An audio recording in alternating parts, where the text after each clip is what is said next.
And thank you, everyone out there, for watching and listening. This is another live edition of the East West Football Podcast. I'm Fidel Barraza, recording live from Tap and Cellar in Fresno, California. So if you guys are in the area, make sure you guys stop by for a cold drink. Alongside with me, like always, Kendall Whitley, Jerry Martinez, and our guest today, CoultureShock. How you doing, man? Hey, man, I'm good. It's good to be back on the show, man. It's been a while. Yeah, man. Appreciate you coming back on. This is kind of like a take two for us, right? Because we did a podcast earlier, but man, we want to get into this Colts talk, man. So Fidel, take it away, man.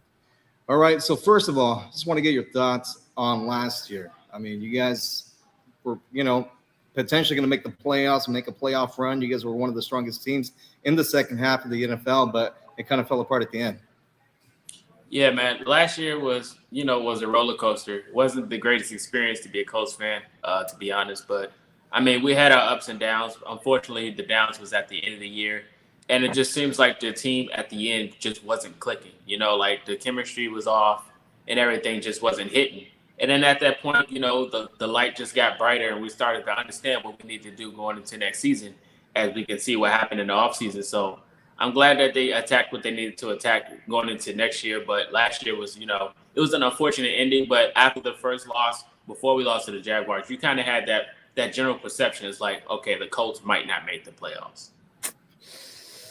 So, I mean, why do you think the Carson Wentz experience didn't work? I mean, Carson Wentz, he's his own guy. Some people, there's all types of rumors that go around when you mention Carson Wentz. I mean, he's coachable, but, it's certain things you just try to play too much hero ball, in my opinion. Last year, there was a lot of scenarios when it feels like he just did some things when it just wasn't necessary.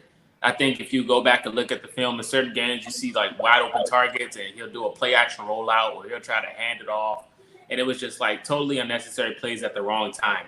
Even when we played the Tennessee Titans and we was at the safety yard line, he just tried to hand it off and then wound up getting a pick six off of it. It was just, unfortunate scenarios with Carson Wentz. Like I said, he's a decent quarterback, but I think it's just too much hero ball.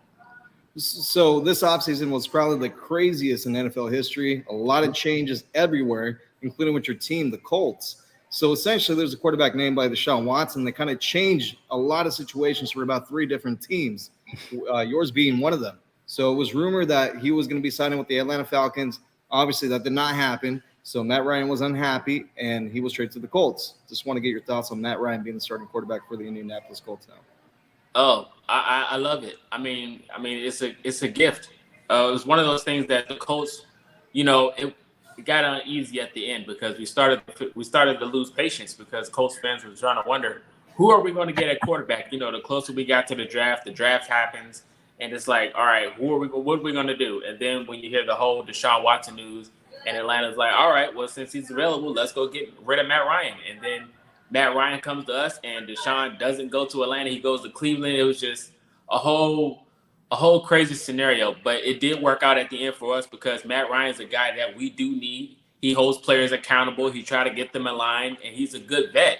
He's one of those guys that you could definitely have in your locker room. He's not the best quarterback, but I think as for the scenario of what we have and what we got going on, if we want to make the playoffs and win the division, I think Matt Ryan's a good piece to fit in. What are your expectations for this team this year coming up? Win the division, absolutely. I mean, I try not to aim too high because we didn't win the division last year, so I think we got to take baby steps to reach the highest goal. Now, if we do win the division, I think that's a winning season, in my opinion. Now, if we go any way further than that, I think that's just more than what we expected. Of course, a lot of people have us making the AFC Championship. Some predicted the Super Bowl, even though I think that's crazy, but I think winning the division is the ultimate goal for the Colts. Start there and then work from there.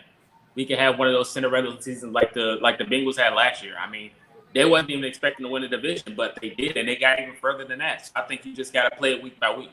Yeah, last season I actually had you guys making the AFC Championship game. I won't make the same mistake this year. The AFC obviously has gotten a lot tougher. A lot of players that came into this division. And obviously, but I think you guys do have a shot to winning the division just because I think Tennessee got a little bit weaker now that A.J. Brown's not there anymore. So we'll definitely see on that. Yeah, man, absolutely. The whole A.J. Brown move was just it was pure joy because I predicted A.J. Brown to get moved. but I didn't expect him to go to like Philly or anything. I was just like, all right, at any point in Tennessee, if you want to get rid of AJ Brown, do it now. And then they wound up doing it. I was like, oh, it was that easy. All right, get rid of Dan Henry. But nah, it was definitely a crazy time because I mean he wanted to get paid. A lot of those guys want to get paid, and everyone's going everywhere else because they just want to throw him the money. And some teams just don't think they're going to give him that.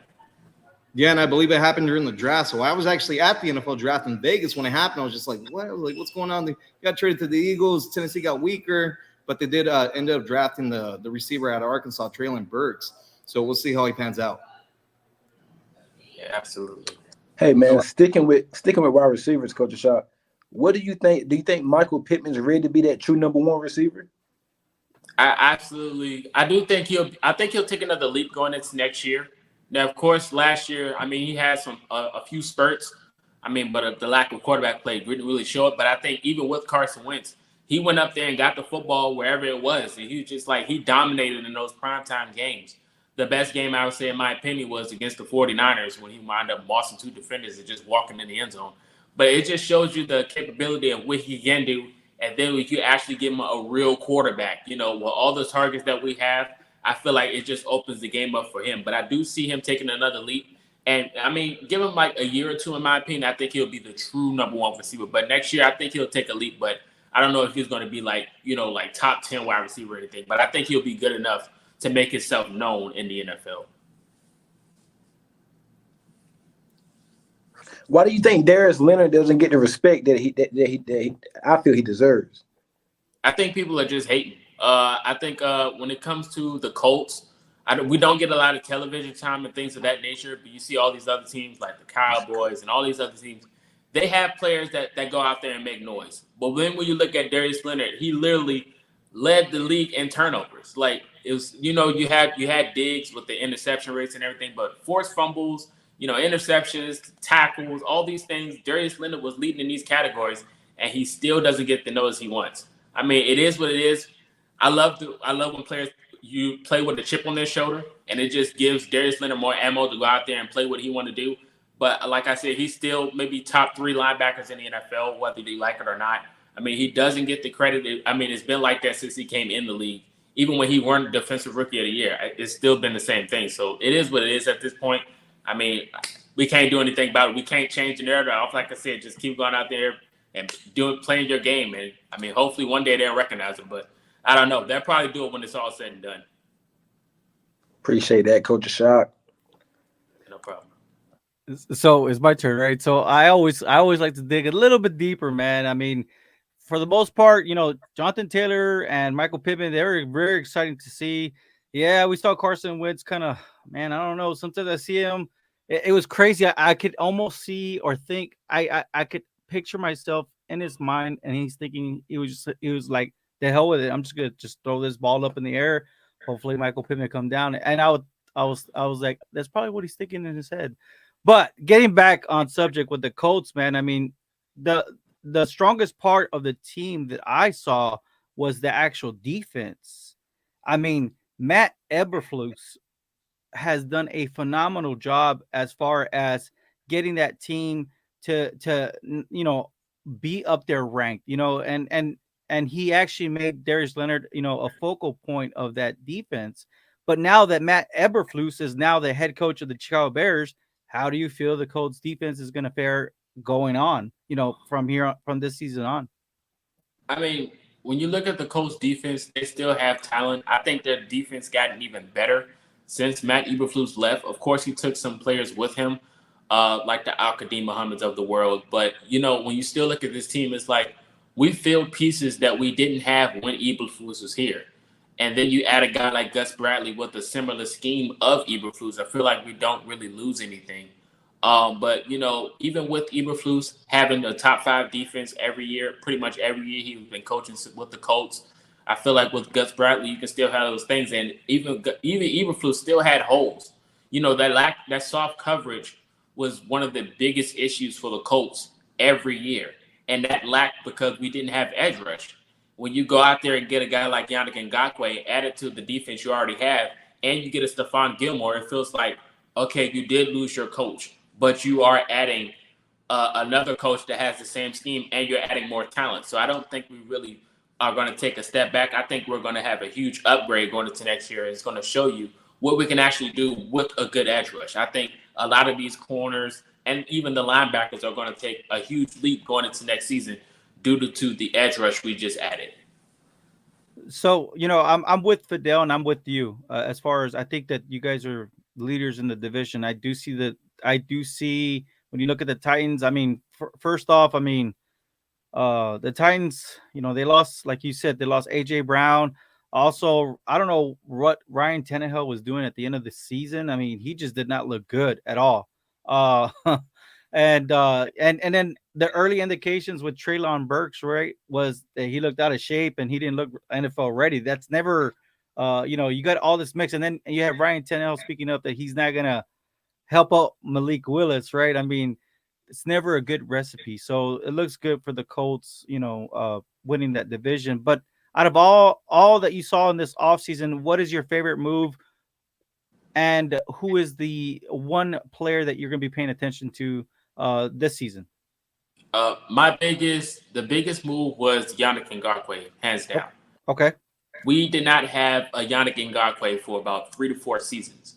And the fact that we finally got one when the roster is almost complete is a huge, huge, huge upgrade. And that's a desperate need. I'm so glad we attacked it because, to be honest, I didn't want to get one out of the draft.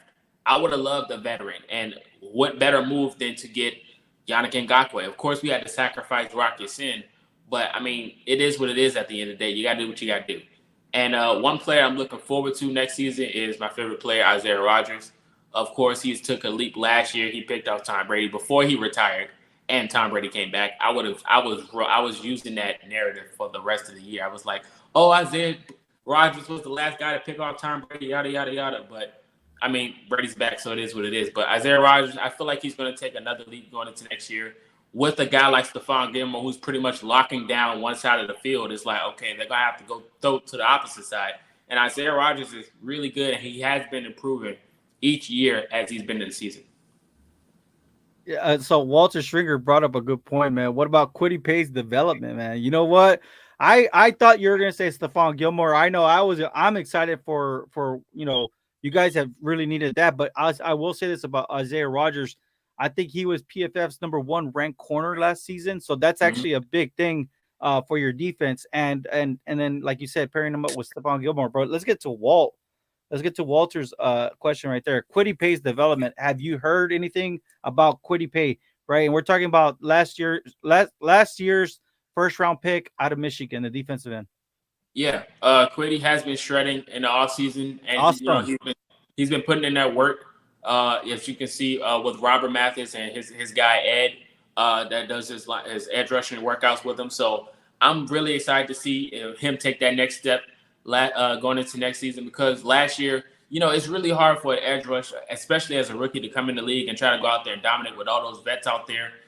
You got to be a freak of nature to go out there and to perform like that. But I'm really excited to see him take that step going into next season, especially with all the guys we have that's lined up next to him. I think he's going to have a really good year next year.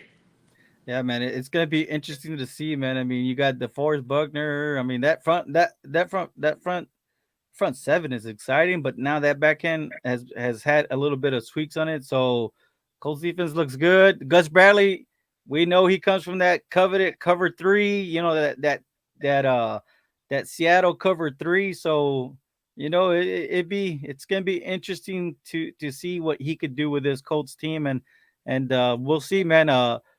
Yeah, I don't like the Texans, man. I'm just being honest. I don't like the Texans. I mean, I love Texas. I just don't like the Texans, and I'll be rooting for the Colts this season. Well, you can't be a Cowboys fan and like the Texans, right? That is a correct statement right there. You cannot be a Cowboys fan and be a Texas fan at the same time. Houston, Dallas, 2 different cities.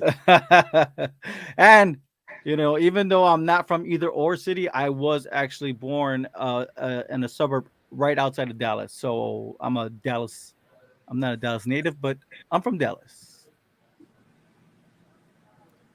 Oh, that's it, guys. I mean, hey, CoultureShock. Hey, thank you so much, man. Yeah, CoultureShock, just want to say thank you for joining us. Where can our listeners and our viewers follow you on social media? Hey, man, you can follow me on Instagram at CoultureShock, Twitter, CoultureShock, TikTok, CoultureShock, YouTube, CoultureShock, all the same name. Just Twitter, it has the underscore because somebody took my first one. But it is what it is. CoultureShock on all platforms. All right, CoultureShock, I appreciate your time. Thank you for coming back on. Thank you, Tap and Seller in Fresno, for letting me record live here. Make sure if you guys are in the area, check them out. With that being said, that's going to go and wrap it up for this edition of the live East West Football Podcast. Take care. We'll talk to you soon. Have a good night.